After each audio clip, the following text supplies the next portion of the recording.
예, 2부 말씀을 시작하겠습니다. 예, 나와 자녀에 관한 얘기를 지난 1부 시간에 했는데, 하나님이 맺어주신 관계다라는 것을 다시 한번 우리가 생각해 봤고, 유효기간이 있습니다. 이것도 우리 사는 동안에. 그러면서 특별히 하와는 자녀에 대한 그 출산과 양육에 있어서 때로는 고통과 때로는 수고가 있을 때마다 하나님의 의도를 잘 파악하자. 그러면 이게 오히려 약이 된다. 우리들의 귀한 은혜가 된다라는 얘기를 곁들여서 드렸습니다. 의무가 있는데 고통과 수고는 우리가 감내해야 되고, 오히려 이 고통과 수고를 내게 있어서 귀한 은혜로 받아들이는 것이 좋다. 다시 한번 강조해 드렸고요. 두 번째는 양육을 해야 하는데, 뭐 어떻게 하냐. 첫 번째, 주의 교양과 훈계로, 그리고 진리로 가르치라. 주의 교양은 예수님이 우리에게 주신 명령인데, 가정 안에서부터 하는 게 좋다. 내게 분부한 것들, 그러니까 내가 배운 것들, 내가 경험한 것들, 내가 이것 정말 하나님하고의 사이에서 이건 꼭 얘기하고 싶다라는 것을 가정에서 자녀에게 정말 아끼지 말고 가르쳐라 라는 얘기를 했고, 훈계는 모범을 보여주는 것을 의미합니다. 말로만 하는 것은 애들에게 있어서 뭐 큰 효과가 없어요. 나중에 가서는 좀 실증 나고 거부감도 갖기도 하죠. 그래서 훈계보다는 모범을 보이는 것이 좋다. 이런 말씀을 드렸고, 진리를 가르치라. 노엽게 하지 말라는 건요. 그 말 자체에도 살짝 그 번역에 좀 의도가 좀 음, 의미하고 의도가 번역이 좀 잘 안 맞는 것 같아요. 진리를 가르치는 것이 맞습니다. 성령께서 우리에게 오셔서 가장 소중한 우리들을 진리로 가르치듯이 우리도 자녀들을 진리로 가르쳐야 하는데, 그러다 보면 이제 이 노엽게 하지 말란 얘기하고 서로 부딪혀요. 진리를 가르치는데 어떻게 노엽지 않을 수가 있습니까? 그러면 그건 죄인이 아니죠. 죄인은 어린애나 노인이나 진리를 가르치는 데 있어서 이렇게 기분 좋게 쉽게 안 됩니다. 그래도 우리는 진리를 가르쳐 줘야 된다라는 얘기를 했습니다. 갈라디아 교회를 향해서 바울이 이런 얘기를 했죠. 예를 들었는데, 아무리 나중에 가서 큰 일을 하게 될 가문의 그런 후계자라 하더라도 처음에는 정말 초등학문이나 그리고 후견인이나 청지기를 두어서 잘 기르지 않느냐. 그것처럼 니들 자녀도 그렇게 기르라는 얘기죠.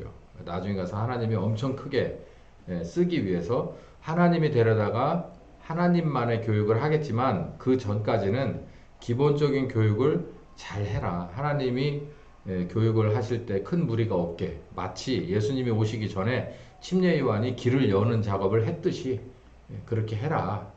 이런 얘기예요. 그래서 마땅히 가르칠 것을 꼭 가르치는 것이 돼야 한다. 목양 대상 1호다. 이 목양 대상 1호가 굉장히 의미하는 바가 많지만, 이로써 자기에게 이 자녀의 이 목양은 자기 부모된 사람에게 있어서 정말 가장 큰 복이고, 그리고 자부심이고 오래가는 겁니다. 이 목양 대상 1호 또 다음에 이런 의미도 있어요. 만약에 뭐 이렇게 목사가 된다 하면 내 목양 대상의 1호는 내 가족일 수밖에 없습니다. 그래서 내 가족을 목양 대상 1호로 해서 이 목양을 제대로 했다면, 이 목양한 내 양들은 나하고 거의 끝까지 가는 거예요. 특히 배우자가 그렇고 자녀가 그런데 목양할 때 정말 가장 큰 힘이 되는 거예요. 그러니까 현실에서도 그렇게 우리에게 복되게 작용을 하게 된다라는 얘기를 했고, 아마 요 얘기는 제가 시간 관계상 못한 것 같은데 요 얘기를 조금 더 하고 이제 다음 이제 파트로 넘어가겠습니다. 요 얘기는 부모와의 관계에서도 이 얘기를 다시 했거든요. 야생동물의 생태계를 잘 참고해 볼 필요가 있다. 끌어안을 때가 있고 밀어줄 때가 분명하다. 창세기 2장 24절에 이렇게 말했다. 아담, 남자가 부모를 떠나서 하와, 아내에게 이르러 한 몸, 그러니까 일가를 이루라 라고 하는 것이 창세기 2장 24절인데, 요 말씀을 우리가 잘 기억해야 된다라는 얘기예요. 남존여비적이고 그리고 우리들의 그 아버지 세대 정도 수준에서는 오히려 아내가 남자에게로 왔죠. 근데 요즘은 이게 반대가 됐습니다. 그래서 남자가 아내에게로 가요. 그래서 아니 진짜 이렇게 됐어요. 이렇게 됐고 이렇게 저희 아버지 세대쯤에는 이게 이 말이 이제 아내가 남자의 이 시집으로 온다고 하잖아요. 시집 온다 하는데 지금은 그렇지 않고요. 처갓집으로 갑니다. 이게 돼버렸어요. 그러면 성경대로 된 거냐? 그건 또 아닌 것 같아요. 우리들의 그 세태 속에서 이리 갔다 저리 갔다 하는 거는 성경하고는 의미가 없어요. 의미가 없고 이건 뭘 말하느냐면 이제 지금에 있는 우리들의 자녀 세대에서 남자가 처갓집으로 가는 이렇게 완전히 뒤바뀌어 버린 이 세대를 성경적이라고 볼 거냐? 그렇지 않고 그걸 이제 그러면 우리는 어떻게 봐야 되느냐면 아내가 그 집을 떠나 그 부모를 떠나 남편에게 가야 됩니다. 이렇게 바뀌어야 맞아요. 그러니까 세태를 따라서 이 말씀은 그렇게 바뀌어야 돼요. 성별이 그럴 수가 없어요. 지금은 제가 정말 자신 있게 말할 수 있는 게 특히 우리나라는 하와가 엄마를 떠나야 돼. 친정 엄마를 떠나서 남편에게로 가서 일가를 이루어야 됩니다. 알아들어야 되는데 귀 있는 자들은 들을지어다. 예. 아니 여기 말씀만 따라서 액면 그대로 보고 남자가 여자를 가니까는 당신 엄마하고 아버지를 똑바로 떠나줘야 돼. 이렇게 얘기하면 지금 시대가 어느 시대인데 그건 뭐 안 맞는 얘기예요. 그러면 반대로 봐서 아내가 친정하고 착 달라붙어 있는 건 그럼 성경적이에요? 그렇지 않다니까. 그걸 말하는 거예요. 저는 아들만 있어서 그게 굉장히 불만입니다. 싫어요. 또 어떤 애들이 와서 우리 애들 다 뺏어가겠구나. 정말 이런 그 인간적인 마음도 있는데 여기서 말하는 건요. 하나님의 의도입니다. 부모와 자녀의 관계에 이게 유종엠이거든요. 유종엠인데 하나님이 의탁했어요. 위탁했단 말이에요. 너희들 둘이 얘 좀 길러줬으면 좋겠다. 그럼 하나님이 보세요. 이 세상에 생명을 보내는 방법이 엄마가 있고 아빠가 있어야 보낼 거 아니에요. 거기다 이제 준 겁니다. 이렇게 해서 내가 부를 때까지 네가 좀 잘 이렇게 교양과 훈계로 잘 가르쳐라. 그리고 볼 때 힘들고 어려울 때마다 내가 은혜 줄 테니까 너는 그 은혜 가운데서 잘 길러. 그러고 나서 엄만큼 성장을 하면 창세기 2장 24절 되는 거예요. 얘가 아담과 혹은 하와를 배우자를 만나서 일가를 이루는 거예요. 일가를. 그러니까 이제 별도의 한 그런 가정을 이루는 거예요. 근데 이게 문제가 별도의 한 가정을 이루면 이쪽에서 시집 부모들이 그리고 친정 부모들이 더군다나 요즘 같은 우리 한국 사회에서는 헬리콥터 맘이라고 하고 또 뭐 아빠도 거기에 뭐 버금가라 저기 딸 있는 조집사님도 헬리콥터 아빠는 아니어도 뭐 경비행비 아빠는 충분히 되거든요. 다 그렇잖아요. 근데 이거를 떠나서 지들끼리 결혼했다고 하나가 제대로 일가를 딱 이루어서 하는 모습을 멀리서 이렇게 바라봐주고 기도해주고 이렇게 안타까워하고 이렇게 직접 개입 안 하고 하는 부모가 있어요? 없어요. 전화로도 하고 직접 가기도 하고 그 뭐 가끔 주변에서 듣기로는 그러니까는 장모님이 더 무섭대네 요즘은. 장모님이 와서 확 끌어가 버린대. 내 딸 그러라고 키운 거 아니다. 그래서 장인어른이 밖에다 차 세워놓고 장모님이 와서 다 끌어가 버린대. 그리고 서류 정리는 내가 변호사 보내지 뭐 이렇게 한다는 거예요. 그 세태가 바뀌었지만 예전에 시집이 그렇게 그 위풍당당하던 거나 지금 친정이 위풍당당한 게 똑같아요. 어떻게 보면. 근데 우리가 이렇게 성경 말씀 따라서 둘이 이렇게 잘 끌어가도록 놔두지를 못한다고요. 저도 부모인데 쉽게 놔두지를 못합니다. 그럴 것 같아요. 근데 우리는 이걸 해내야 됩니다. 그래 부모와 자녀의 관계에 있어서 유종의 미는 내게 있어서 기를 수 있었고 또 고통스러웠으나 수고스러웠으나 은혜 가운데서 지나간 세월을 보니 내가 손해본 건 또 하나도 없다. 얘들로 인해서 많이 배웠다. 뭐 이렇게 그리고 어느 정도에서 지가 좋다고 만나고 정말 앞으로 하나님의 큰 비전이 있구나라고 하는 그 부부를 축복해주고 이제는 한 발 물러서서 지켜볼 수 있는 부모가 돼야 된다는 거예요. 그게 떠날 때를 아는 부모죠. 그러니까 떠나 보내줄 수도 있어야 되고 자녀는 떠날 줄도 알아야 됩니다. 끌어안을 때가 있고요. 좀 밀어내줘야 될 때도 있단 말입니다. 제가 이 누가복음 14장을 보면서 이 제자를 위한 십자가의 한마디의 핵심이 뭐냐 그랬더니 선을 그을 줄 아는 거예요. 선을 그을 줄 아는 거. 하나님과 내가 같이 뭔가를 하다가 이제는 내가 하나님에게 바톤을 탁 넘겨주고 이 문제에 관한 한 여기까지가 내가 할 일이고 여기서부터는 하나님이 하셔야 된다라고 바톤을 탁 넘겨주고 그 자리에서 쓸 수 있는 거예요. 바로 그게 누가복음 14장의 제자의 자격입니다. 하나님이 하셔야 될 단계가 있고 내가 해야 될 단계가 있는 거예요. 여기까지가 내가 해야 될 단계라는 걸 누구에 대해서 부모도 그리고 아내도 그 배우자도 그리고 자녀도 형제자매도 그리고 내 생명도 그 선을 우리가 분명히 알아야 되고 지켜내야 된다는 것이에요. 특히 엄마의 사랑은 한이 없죠. 뭐 정말 뭐래도 다 끌어내놓을 그런 사랑인데 그것도 어느 정도 선에서는 그만해야 된다는 거예요. 그래야 하나님이 쟤들에게 더 큰 사랑을 줄 수가 있다는 거죠. 엄마는 젖을 한없이 주지 않아요.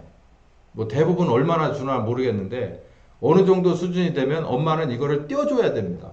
근데 애가 젖을 쉽게 못 놓는 애들이 있어요. 그래서 막 저희 때는요 초등학교 1학년 다니는 애도 엄마 이렇게 점하고 자는 애들이 있어요. 봤어.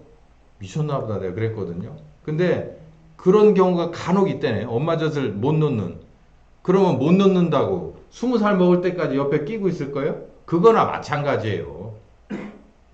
얼른 때가 돼서 이제는 이유식을 먹어야 될 때고 애들마다 다 상황은 다르지만 이제 이유식을 먹어야 될 때다 그러면은 억지로라도 이걸 떼줘야 엄마 젖의 영양가가 다 하는 순간 다 할 때쯤 미리 떼주는 연습을 해서 얘가 더 큰 영양소 많은 것들을 먹고 자라나게끔을 해줘야 맞는 거라는 얘기예요. 이게 그 얘기하고 같은 거예요. 내가 자녀에게 줄 수 있는 교양과 훈계가 있고 하나님이 줄 수 있는 훈계가 있어요. 그 갈라디아서 4장도 율법 몽학 선생이 가정교사 수준에서 줄 수 있는 게 있고 이제 박사님한테 가서 배워야 될 게 있는 것처럼 우리의 자녀도 마찬가지인데 특히 언제는 둘이 서로 간에 이제는 한 남자 한 여자가 아니라 한 총각 처녀가 아니라 가정을 이루어서 특히 이제 엄마가 돼서 일가를 이루게 될 때는 하나님이 주시는 은혜가 아니면 그게 유지가 안 된다는 거예요.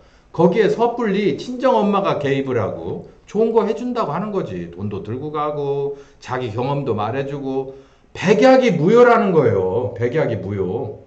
그러니까 뒤로 빠지고 내가 들어가겠다라고 하는데 사람들은 그렇게 못해. 그게 사랑인 줄 알고 계속 자기 쭈그러진 젖을 갖고 가는 거예요. 의미 없다는 얘기예요. 그것도 우리들이 해내야 될 일이에요.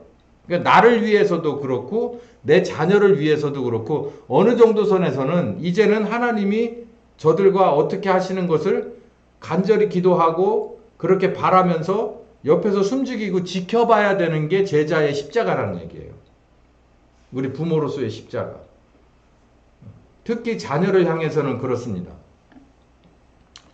꼭 여러분 이거 잘 느껴보세요. 여러분이 돈 있는 부모고 빽 있는 부모라서 자식들 뭘 어떻게 해주는 게 요즘 드라마도 다 그거 일색이잖아요. 그거 없으면 드라마가 성립이 안 되잖아요. 근데 그거 있는 애들은 한 2%, 5% 미만일 거고 나머지 95%는 그러면 뭐야? 그렇지 않아요, 여러분. 원래 진리는 둘은 엄마, 아빠 밑에 있을 때고 이제 둘이 만나서 저기 되면 이제 하나님이 그 가운데 끼시는 거예요. 누구처럼? 내가 내 아내와 내 남편과 일가를 이루어서 지금까지 하나님하고 함께 왔던 것처럼 이제 쟤들도 하나님이 저들과 함께 하길 원하시는 때가 됐다는 얘기예요. 창세기 2장이.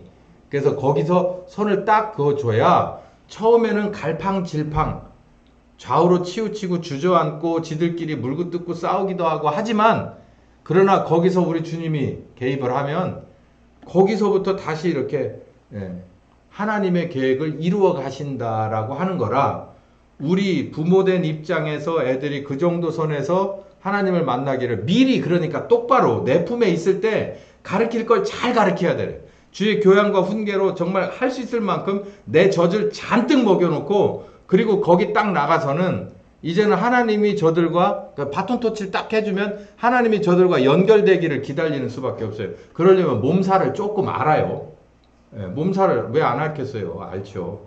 근데 그 몸살을 알아야 그 가운데서 하나님과의 관계가 새롭게 이어질 때 그때는 이제 오히려 더 내가 부모 밑에 있을 때 이런 배웠던 것이 이렇게 이런 거를 말하는 거구나 라고 애들이 더 훨씬 더 그때 가면 더 알아지겠죠.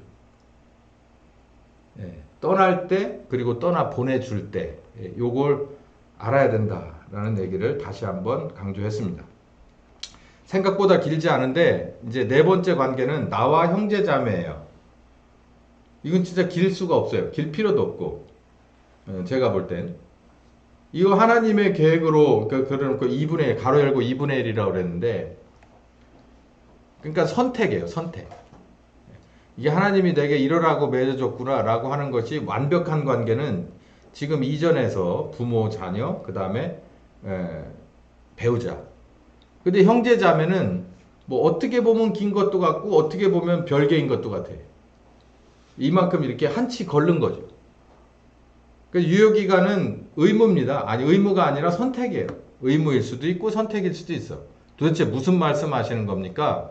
예를 들면 이거예요. 결론은 뭐냐면 하나님이 우리에게 맡기는 사역 안에서 서로 연합될 수 있다면 유효기간이 긴 거고 그렇지 못하다면은 어느 정도 선에서 갈라지면 끝나는 사이에요. 그 얘기를 하려고 하는 겁니다. 좋은 예가 있어요. 마태복음 4장 18절에서 22절까지를 보면은 예수님의 제자가 12명인데 그 12명의 제자 중에서 갈릴리에서 예수님의 제자들이 이렇게 예수님 앞으로 이렇게 첫 만남에 관한 얘기가 나와요. 그 중에서 갈릴리 해변에서 두 형제 곧 베드로하고 앤드류 이 두 사람이 형제입니다. 여기 마태가 그렇게 썼잖아요. 이 베드로의 형제니까 안드레도 뭐였을까요? 어부죠. 그래서 금을 던져놓고 따라갑니다.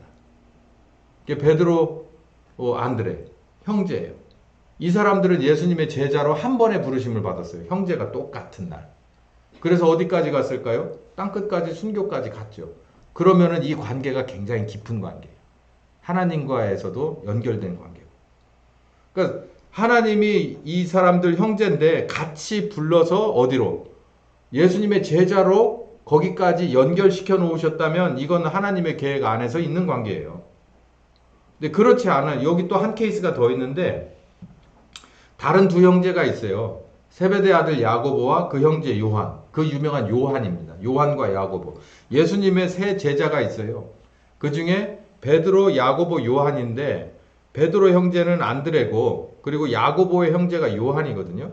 그래서 이 야고보와 요한, 그러니까 예수님의 이 동생 야고보가 아니라 세베대의 아들 야고보, 그래서 아버지 이름을 거기다 집어 넣는 것 같아요. 그래서 세베대의 아들 야고보와 요한, 이 세베대, 그러니까 야고보, 요한의 엄마가 와서 가끔 야고보하고 요한을 예수님에게 이렇게 저기 하느라고 촌지를 막 주기도 하고 그러죠.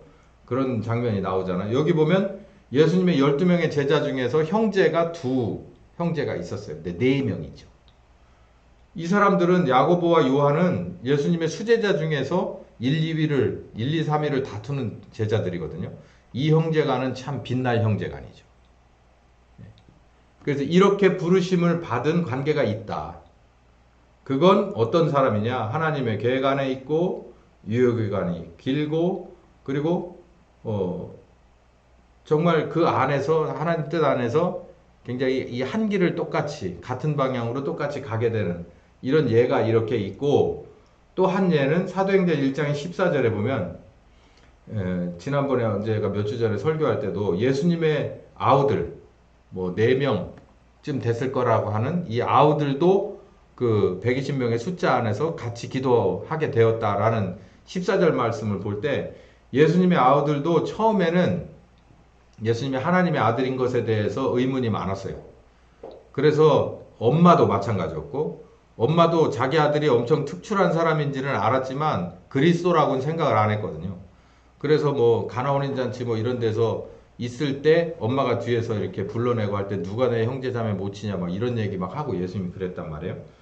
그거처럼 볼 때 예수님의 공생의 사역 가운데서는 예수님의 엄마뿐만 아니라 그 아우들도 예수님을 그리스도로 믿지 않은 것이 분명합니다. 그러다가 이제 예수님이 십자가에 죽으시고 이제 그 후반부 사역을 보면서 사도행전 1장 14절에 보면 예수님의 형제 아우들도 이제 사역으로 조인을 하게 돼서 같이 합류를 한 거예요. 그랬을 때 예수님의 아우라고 하는 것이 굉장히 빛나는 저희가 되겠죠. 그리고 순교해요. 야고보서를 쓰기도 했고. 자, 그래서 여러분의 형제 자매는 어떻습니까? 그냥 단적으로 말해서 하나님, 그러니까 내가 가는 길과 다르다면은 사실 어느 정도 선에선 서로 연결될 일이 없어요. 여기 지금 두 자매가 있네요. 두 자매가 있는데 예를 들어서 언니는 교회를 나오고 동생은 교회를 안 나와요. 그러면 이 관계가 어떻게 될까요, 여러분? 지금은 잘 나와요. 그렇지 않습니다. 앞으로도 그럴 건데, 예를 들어 둘이 이렇게 있는데, 둘이 잘 키웠는데, 하나는 뭐 시집 가고 이렇게 됐는데, 하나는 또 시집 가더니 뭐 멀리 이사를 가서 이래저래 해가지고서 안 나오면 어떻게 될까요? 그 서로 하나 되기 어려워요. 그냥 그대로 갑니다. 왜냐하면 사는 그 토양 자체가 틀리고 가치관이 틀리기 때문에 서로 하나 될 수 없어요. 나중에는 거의 남남 수준 됩니다. 여러분 그리스도인이 되시고 1년 지나고 10년 지나서 여러분 주변에 있던 옛날 친구들이 몇이나 남아있나 보세요.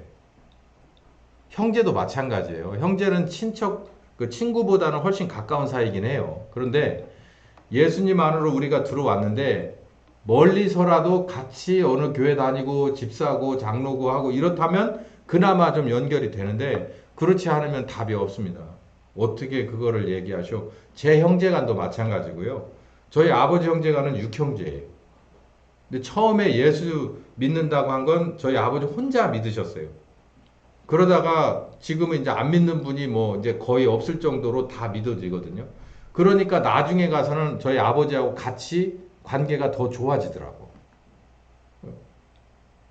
그 돌아가실 즈음에는 와서 그 명절 인사 받고 그러셨어요. 큰아버지는 아니었지만. 왜냐하면 그 옛날부터 예수 믿는 건 우리 작은 형부터 믿었다라고 하는 걸 형제들이 다 알고 그 뒤로 집사가 되고 장로가 되고 이렇게 해서 그러다 보니까는 그 안에서 오히려 관계가 더 돈독해지더라. 근데 그렇지 않다면 뭐 어렸을 때야 뭐 젊었을 때야 어떨지 모르지만 점점 이렇게 멀어질 수밖에 없어요. 나중에 가서는 거의 남남 됩니다. 그냥 좋게 얼굴 보는 남남 정도. 그 형제 자매예요. 이 형제 자매는 그렇다고 그래서 아무것도 아닌 관계는 아닙니다. 제가 그래서 이 좋은 예를 샅샅이 뒤져서 찾았는데 형제가 뭐 이렇게 예수님에게 직속 제자로서 이렇게 두 쌍이 이렇게 뭉쳐 있었다는 게 얼마나 감사하고 감격할 만한 일이고 영광스러운 일입니까?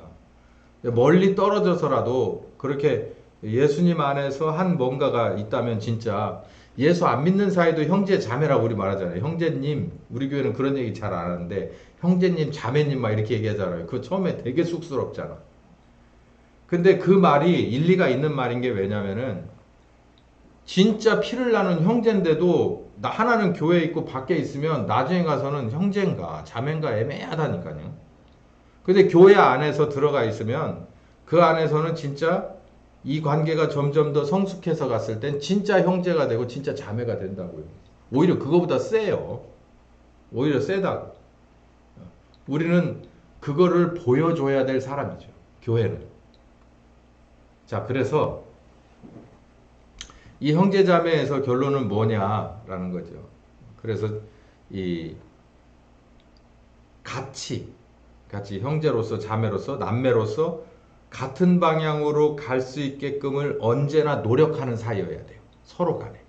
근데 안 믿는 사람은 모르잖아요. 그러니까 먼저 믿은 사람이 자기의 형제들에 대해서 이렇게 늘 손을 내미는 그런 우리들이어야 되는데, 문제는 우리가 원한다고 그래서 그게 한 번에 탁 이렇게 되지는 않아요. 그러니까 이 선을 잘 유지를 하고 이로 인해서 내가 끌려 들어가지는 않아야 됩니다. 최소 그쪽으로 끌려 내려가지는 않아야 돼. 끌고 올라올 수는 있어야 돼. 요것도 쉽지 않습니다. 제가 예를 딱 한 가지만 들어볼게요. 아무도 안 믿어. 부모님도 안 믿어. 나만 믿어. 우리 아버지처럼. 그러면 어떤 일이 벌어지냐? 혼사가 있어요. 그러면 요즘이야 주일날 혼사하는 사람이 거의 없어요. 진짜 있었던 일입니다. 저희 아버지가. 혼사가 있어요. 그러면 갈 수 있습니까? 우리 아버지 집사 시절이었거든요. 그때 동생이 이렇게 좀 밑에 동생이 결혼을 했어요. 근데 주일날 제발 하지 말라고 엄청 부탁을 했는데 주일날로 잡았어요. 그 옛날에는 주일날을 우리나라 주일이라고 그러지, 세상 사람들은 공일이라고 그러잖아요. 그러니까 토요일날 오전까지 근무를 하는 사람이 태반인데 토요일날 해버릴 수가 없는 거예요. 그래서 그때는 토요일날 결혼하는 것도 사실 거의 없었고 주일날 결혼하던 때가 많았거든요. 저 어렸을 때는. 근데 주일날은 하지 마라. 그러면 형 못 간다. 일도 일이지만 나 교회 가는 날은 안 돼. 그러니까 밤에도 상관없으니 주일날 아닌 날 하라고 그 총각 때부터 엄청 얘기를 했어요. 우리 집에 와서 같이 살았거든. 운전도 배우고 그 옛날에. 근데 이 양반이 결혼한다더니 주일날 탁 하는 거야. 왜냐면 그날에 아니면 손님이 없으니까. 쉽지 않으니까. 그래서 우리 아버지가 어떻게 할게요? 안 갔어요. 네가 나를 무시한다 그래서 안 가버렸어. 내가 그렇게 부탁을 했는데 나하고 같이 한솥밥 먹으면서 운전 배우고 이렇게까지 직장 취직하고 개인 택시 사줘서 이랬는데 네가 날 이런 식으로 무시할 수 있냐? 그래서 안 갔어요. 그래서 한 20년 안 갔습니다. 관계가. 그러니까 제가 이거 안 알아요. 그래도 지금은 아까 말씀드렸듯이 상황이 역전됐어요. 다른 작은아버지 분들이 이제 교회 안으로 들어오셔가지고 집사도 되고 장로도 되고 이렇게 다 되셨거든요. 그러고 난 다음에는 이제 뭐 화해 뭐 이럴 것도 없어요. 그냥 이제 관계가 이제 원위치로 돌아와서 오히려 더 돈독해지셨는데 그 대략 한 20년 동안은 제가 아주 힘든 거를 제가 압니다. 어렸을 때부터 이렇게 봐서. 이 형제는 이런 게 있어요. 그래서 가정이라고 하는 것으로 묶여 있고, 그리고 부모에게는 사실 엄청 가까운 사이지요. 부모 입장에서 봤을 때. 근데 형제 지간에는 사실은 부모라고 하는 게 가운데 있으니까 그렇지, 나이가 먹어가면서 점점 개별이 되거든요. 그랬을 때 이거를 이 관계를 중하게 생각한다고 해서 따라 내려가는 수가 있어요. 그러면 안 되는 거예요. 그 사람들을 데리고 올라와야지 우리가 밑으로 내려가면은 안 된다는 거예요. 대부분 어정쩡한 그런 신자, 그러니까 교회 나와도 무게감이 없는 신자들이 집안에서 무슨 일을 한다고 할 때 우리가 꼭 이거는 반드시 지켜야 될 시간과 장소와 하지 말아야 될 몇몇 가지 일들이 있거든요. 그 일이 딱 겹쳐요. 그럴 때 어떤 사람은 이렇게도 가르쳐요. 목사들 참 희한한 사람들 있는데 가서 이거 그냥 해줘라. 뭐 전도 차원에서 해줘라. 이러거든요. 근데 저는 그렇게 여러분에게 가르쳐 드리지 않습니다. 아닌 건 아닌 거예요. 그게 그 사람들 전도하는 거예요. 이렇게 해서 땡겼더니 잡아 땡겨 오더라. 그러면 그 사람들에게 뭘 심어주냐면 원래 이렇게도 하는 거구먼. 이렇게 한다는 거예요. 근데 이게 아닌 건 아니라고 정확하게 선을 딱 그어주는 게 그 상대방들에게 뭐냐면 아, 예수 믿는 건 이런 거구나라는 것을 증명해 주는 거예요. 아, 우리하고는 좀 다르구나. 그러면 이제 뭐라 그래요? 이 가족적인데 너는 이런 것도 저기 안 하고 막 그러냐라고 얘기를 해요. 그런 거나 말거나 해요. 그런데 휘둘리면은 안 된다는 거예요, 이 얘기가. 이거 그럴 수 있어요. 생각보다 저는 어려서부터 이런 문제에 대해서 크게 별로 고민을 해본 적이 없어요. 왜냐하면 부모님이 정확하게 이 선을 잘 지키니까. 이런 가정에서 있었기 때문에 이런 거에 문제될 일이 전혀 없었거든요.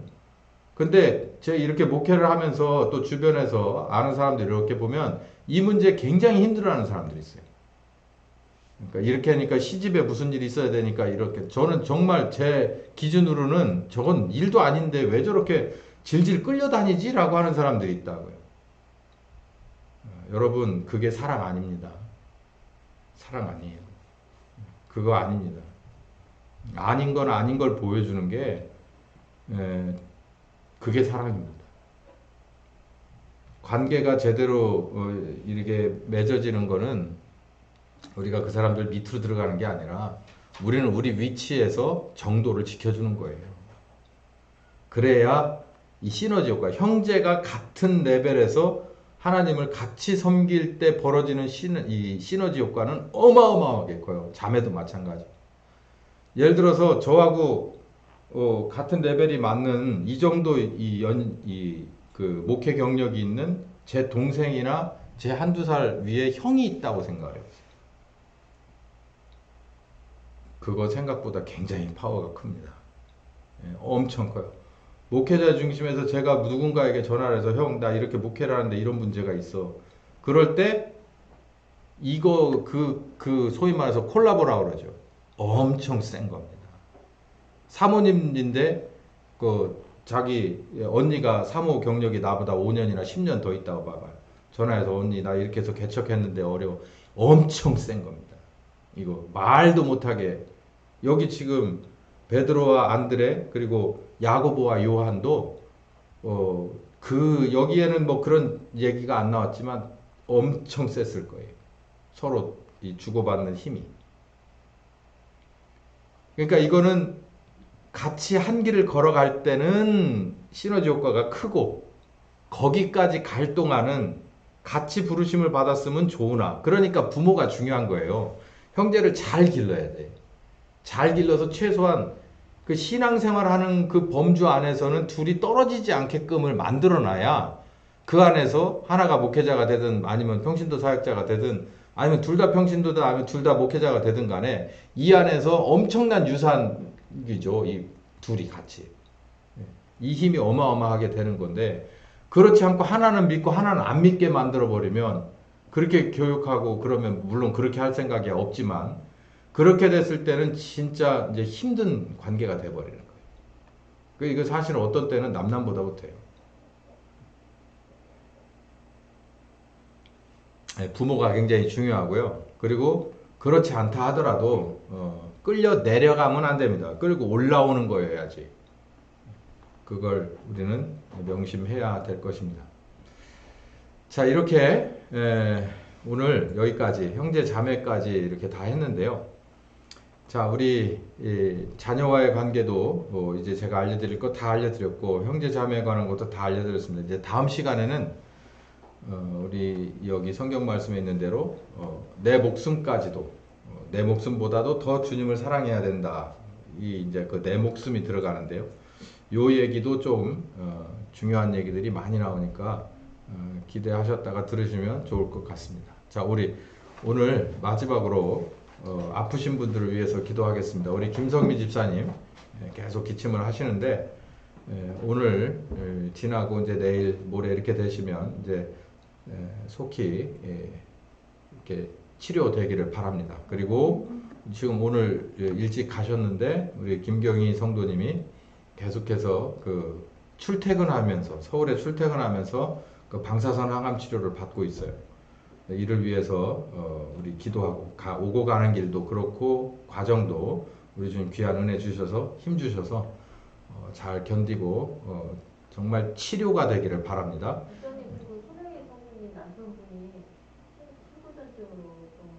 예, 요즘 치료 잘 받고 계세요? 뭐 순조롭게 치료가 되시나요? 예, 다행입니다. 또 요즘은 병원에 다녀도 이렇게 치료의 성과가 제대로 안 나는 분들이 생각보다 많더라고요. 우리 저기 김신영 집사님 동생분도 한 달 정도를 병원에 이렇게 계속 입원하기도 하고 다니기도 하는데 이게 치료 효과가 별로 없어서 굉장히 걱정이 많습니다. 이분들을 위해서 우리 같이 기도하는 시간을 갖도록 하겠습니다. 자, 우리 같이 기도합시다. 살아계신 하나님, 제가 먼저 기도할게요. 네, 살아계신 하나님, 우리 교회에 아픈 사람들이 요즘 들어서 늘어가고 있습니다. 정말 많은 사람들이 깜짝 놀랄 만한 그런 암의 질병도 있고, 그리고 또 어떤 경우에는 원인이 이게 맞는지 판단이 정말 어렵지 않은 그런 미상의 질병도 있고, 전염병도 있고, 정말 여러 질병들이 있습니다. 정말 우리는 모여서 성경 말씀 따라서 장로를 초청하고, 장로는 기름을 바르며 기도하라고 하신 그 말씀대로 우리는 같이 기도할 뿐입니다. 근데 우리의 주관자 되시는, 우리를 위해서 십자가에 죽고 부활하신 머리 되신 그리스도께서 무궁한 생명의 능력의 소유자시고 생명의 근원 되시니 정말 모든 것이 다 우리 주님 손에 달려 있다는 것을 이 시간 고백합니다. 우리가 늘 귀한 말씀을 듣습니다. 이 말씀이 정말 성령님께서 우리 교회 한 사람 한 사람에게 정말 이 시간, 이 시대를 살아가는데 꼭 필요한 말씀을 주신다는 100%의 믿음을 갖고 있습니다.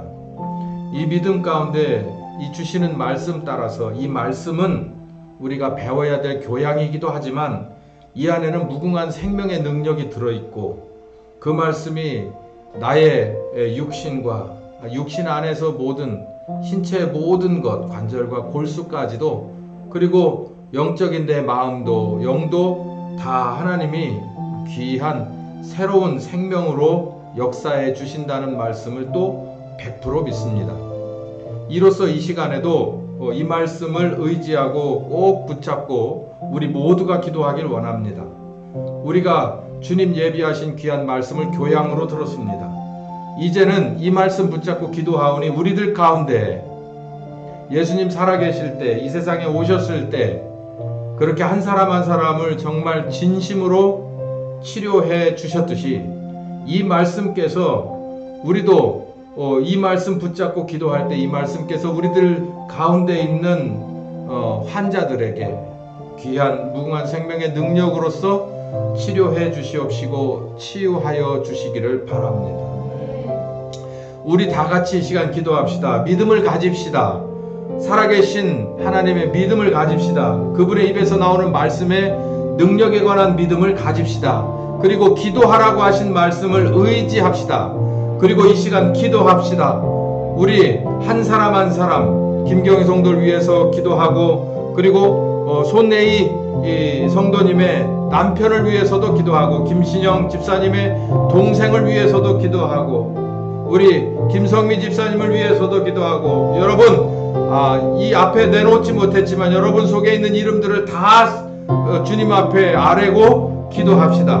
은혜 주옵소서 주님, 치료하여 주옵소서 주님, 우리와 함께 계신다는 증거를 우리에게 보여주사 또 그들에게 보여주사 우리가 힘을 잃지 않게 하여 주시옵소서, 증거가 있게 하여 주시옵소서. 이로써 우리가 마음에 정말 굳건한 믿음으로 좌우러치지 않고 주님 앞에 달려가게 하시고 말씀과 성령님과 동행하게 하여 주시옵소서. 주여 한번 외치고 기도합시다. 주여 할렐루야. 살아계신 주님 감사합니다. 오늘도 이렇게 중요한 말씀을 주셨습니다. 제자가 되기 위해서 누가복음 14장에 주신 말씀을 하나씩 다시 한번 복습하고 있습니다.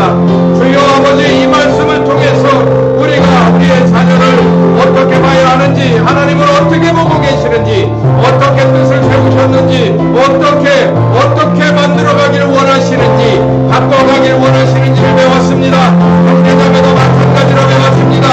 아버지, 이 말씀이 우리에게 있어서, 이 교회에게 있어서 꼭 필요한 말씀인 것을 주여 아버지 100% 믿고 이 시간 주님 앞에 간절히 기도합니다. 주여 아버지, 귀한 말씀 우리가 들었으니 이 말씀을 따라가겠습니다. 우리들 가운데 더욱더 굳건한 믿음으로 따라가기 구원하여 주여 우리들 주변에 있는 주여 연약한 존재들, 아픈 사람들, 주여 병원에 다녀도 잘낫지 않는 사람들, 주여 어마어마한 암의 질병들, 주여 아버지 그 이름을 아뢰었습니다.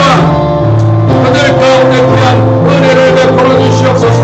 무궁한 생명의 능력이시오. 그들 가운데 생명과 간절과 불순을 정해시고 주여 그 가운데 생명을 불어넣어 주시옵시고 주여 아버지 새살이 돋게 하여 주시옵시고 새로운 비전을 꿈꿀 수 있게 하시고 한 사람 한 사람이 귀한 간증거리가 있어지게 되어 우리들이 주여 이 말씀 따라서 주여 성령님을 열심히 따라갈 수 있도록 기회를 허락하여 주시옵소서. 증거를 허락하여 주시옵소서. 주여 아버지 우리들 가운데 간증거리 되게 하여 주시옵소서. 지금까지 우리의 기도 가운데는 언제나 응답하여 주셨습니다. 우리들 가운데 이 기도의 응답을 받지 않는 한 케이스도 없습니다. 주여 아버지 오늘도 기도하는 모든 것 은혜로 받을 것을 믿사오니 주여 아버지 말씀 주셨듯이 오늘도 치료하여 주사 우리 모두가 한 지체가 된 것을 우리 예수님이 우리의 머리 된 것을 알 수 있고 믿을 수 있고 입으로 고백할 수 있는 우리들이 되게 하시옵소서. 우리를 가로막는 앞에로 세워주셨습니다. 어찌하든지 부르게 이르지 못하도록 우리를 가로막는 아버지 어둠의 세력들의 괴계가 있습니다. 아프게 합니다. 마음을 심란하게 합니다. 여러 가지 뒤죽박죽된 것들이 있습니다. 먹을 문제, 입을 문제, 마실 문제 있습니다. 주여 아버지 어떻게 따라가는 우리들이 되게 하여 말씀을 들었사오니 그 말씀을 믿겠사오니 우리의 기도 증거하여 주시고 증명하여 주셔서 우리가 따라가는 데 부족함이 없도록 힘을 낼 수 있도록 주여 흔들리지 마시고 우리 가운데 기도에 응답하여 주시옵소서. 응답하여 주시옵소서. 응답하여 주시옵소서. 응답하여 주시옵소서. 묶어라 묶을지어다 풀려라 풀릴지어다 주여 말씀하여 주셨사오니 이제는 기도하오니 주여 응답하여 주옵소서. 주여 아버지 함께하여 주옵소서. 주님 앞에 간절히 기도합니다. 아버지 살아계신 하나님, 우리는 이곳에 모여서 말씀을 듣습니다. 그러면 이것으로 끝나는 것이 아니라 성령 하나님께서는 이 말씀을 통해 우리 개개인과 가정을 인도하시고 교회를 끌어가실 것을 믿습니다. 또 우리들 가운데 연약한 지체들은 그 언제나 그랬듯이 필요에 따라서 꼭 맞는 은혜를 주님의 때의 방법으로 그렇게 주실 것을 믿습니다. 우리가 해야 될 일 다 열심히 하고 주님이 하실 일을 기대하고 그리고 지켜볼 수 있는, 기다릴 수 있는 제자로서의 자질이 다 우리가 갖춰지기를 원하오니 이 말씀 따라갈 때 일주일 동안의 삶을 주님 인도하여 주시옵시고 많이 배우고 성숙해져서 다시 모일 수 있는 우리가 되게 하여 주시옵소서. 예수님의 이름으로 간절히 기도했습니다. 아멘.